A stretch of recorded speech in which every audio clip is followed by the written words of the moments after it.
Hey there, welcome to Jeep Sheep TV. This is another episode of the $100 Jeep tub.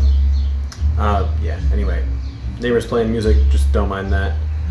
But yeah, making some good progress today. We're cutting out some pieces and putting in some new pieces, and we're learning how to weld a little bit. So there's a welder I'm borrowing right now, and I might be able to use it. We'll see.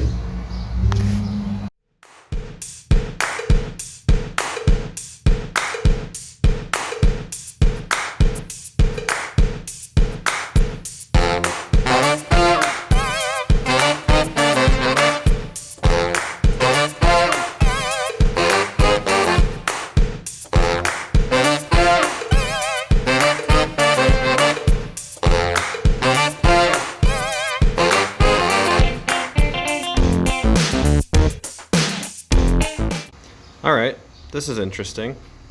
So I just pulled back this plate, and in here, focus on that for you, is a bunch of mud. And in the bunch of mud is a friendly, probably very upset earthworm who just got ground around. Sorry, bud. Alright, I feel it's important to note that the previous owner of this tub that started these renovations did not do a bad job. I'm not saying they did a bad job by cutting out all their work. But something they did do that we're going to avoid on this project is right here. You notice that they welded back here, which is fine.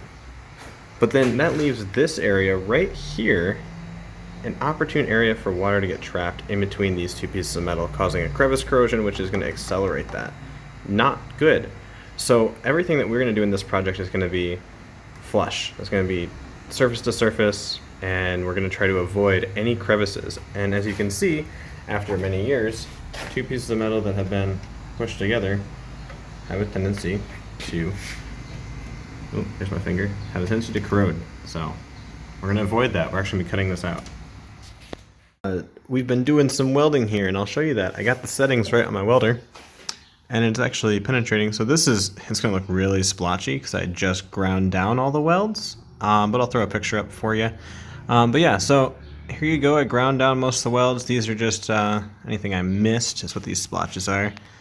And you going all along here, and yeah, it's in. Like that's new sheet metal assembled to the tub. So take a look at that. I'm gonna take a step back. Yeah.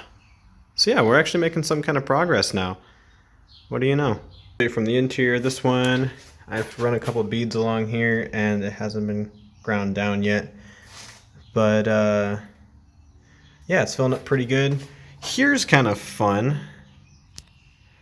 This gap here, it wasn't this big, but it was, you know, about this big all through here, and I've been filling it with weld because I didn't want to cut a tiny piece of sheet metal. To fill that now here, I'll probably put a little filler piece in because this is ridiculous. But this is all weld filled, and then this whole corner was open. I filled that with weld and ground it, and then I added a couple more in there. But yeah, so I'm definitely getting the settings tuned in, and I was able to run some of this thicker stuff. I was able to run some more continuous beads, which is pretty fun.